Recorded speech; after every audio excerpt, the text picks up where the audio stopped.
Hey, this is Paul Mazurkiewicz from Cannibal Corpse. You are watching and listening to Burnt Offerings.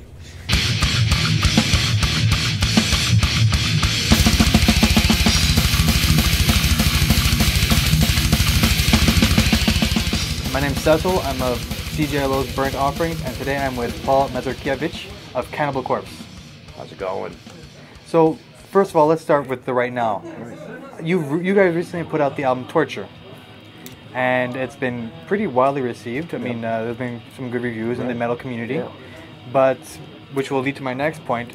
Have you had any difficulties releasing that album? No, we haven't, as a matter of fact. Not that I'm aware of. We have our various versions, of course, the European version, and we end up having to do the slip cover kind of a thing. So as far as I know, there hasn't been any problem with it being released anywhere. But, something could come up, could arise. We've had our problems in Germany, so I think Evisceration may have gotten banned recently. I'm not quite sure on that.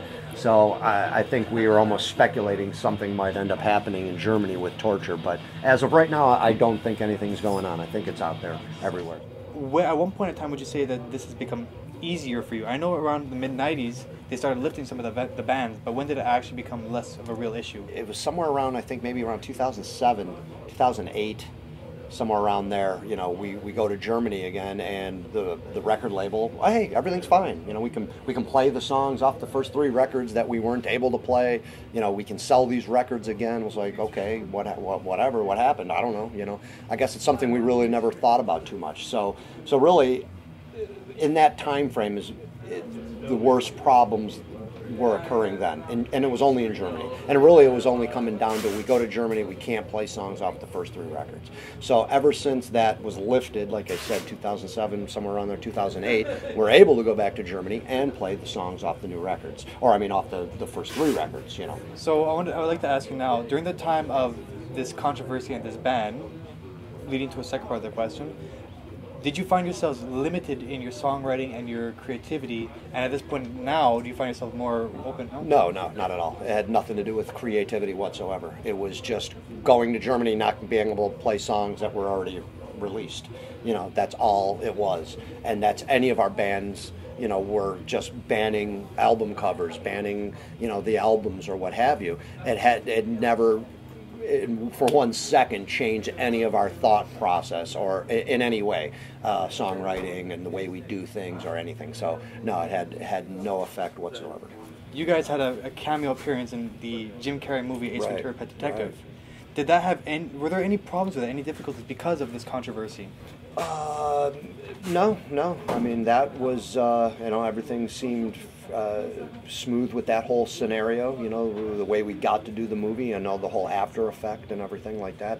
And it was just a one big positive, really. But, no problems that stem from that at all. So I'm just curious, because I've never myself actually heard the real story, but how did that happen? Because I'm very curious.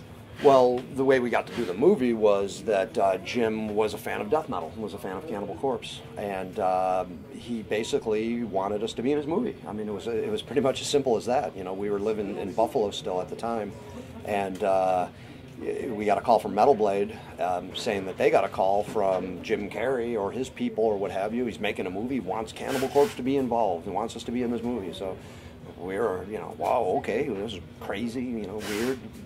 We found some details out about it, and we decided to do it. So when we met Jim and the director, they were really pumped to have us there, and Jim definitely was genuinely into us. You can tell. I mean, he was rattling off song titles and lyrics and things like that, and it was remarkable. I mean, so we can chalk that whole thing up for Jim being a fan of Cannibal Corpse and death metal, and it was a big positive experience, I think, for everybody, and of course for us it was huge because it opened up the door to a lot of people hearing about death metal or seeing Cannibal Corpse for the first time, if they saw the movie, and so I think it helped death metal, helped Cannibal Corpse a lot, and it was just one big positive that came from that whole thing. You mentioned that there was a brief issue with Australia. I've also heard about not heard. I've seen the video on YouTube about this Australian lounge act, Right. The Chaser, and they did a little skit on Rant's Amputation. Yeah, yeah. What are your comments on that? Oh, it was hilarious. You know, I mean, we're going to get you know, if things like that happen, and we're going to be used in any way for, you know, whatever reason, if albeit comedy and all that, you know, that's flattering, of course, you know, and we're fans of comedy, of course, you know. I mean, it's not meant to be in Cannibal Corpse music per se and all that, but if it, you know, for what that guy did and everything, it's funny, you know. I mean, you know, he's just making you know, light of the whole situation, I guess. So I thought it was great. You know, it was a very, very funny piece.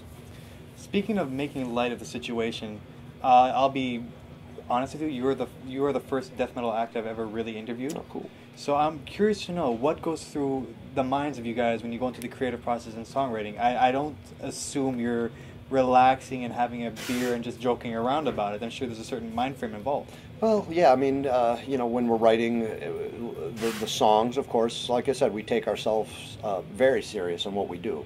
You know, maybe, you know, we're not 100% serious people. We try to, you know, try not to take ourselves too serious and life too serious. You know, we're playing death metal, you know, but we do take what we do very serious, and writing the lyrics and writing our music, of course.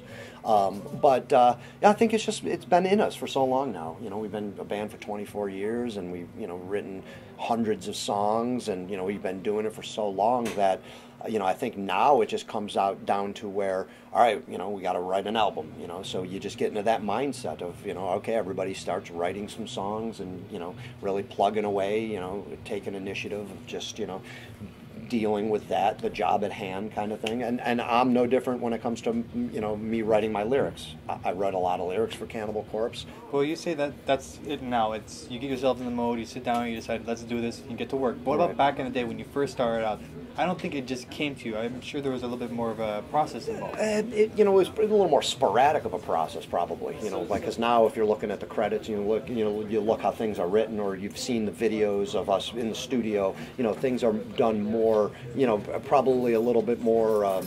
You know, more organized, I guess, you know, and songs are written differently. They're more done by individuals than, say, the band getting together and just jamming, you know, whereas what we did in the past. So if anything, you know, that's what it was. It was that disorganization of the way we wrote, you know, just coming up and we're all in the band room together. Hey, who's got a riff? Oh, I got this riff. What do you got? Oh, I got that.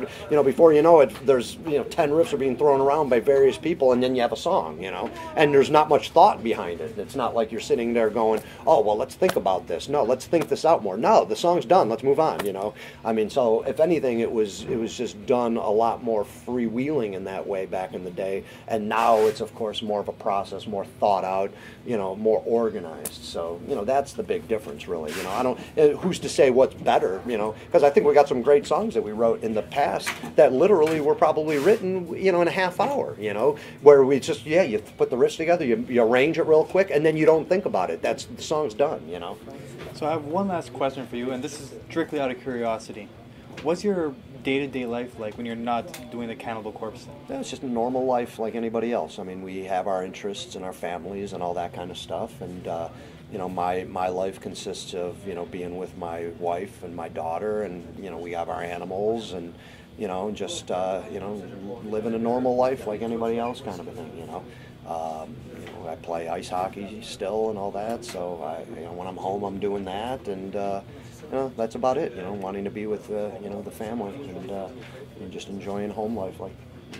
Well, I want to thank you for this interview, and I look forward to seeing you tonight at the Heavy MTL Battle of the Bands. Well, thank you very much. I appreciate that. I'm looking forward to it, so can't wait. Excellent.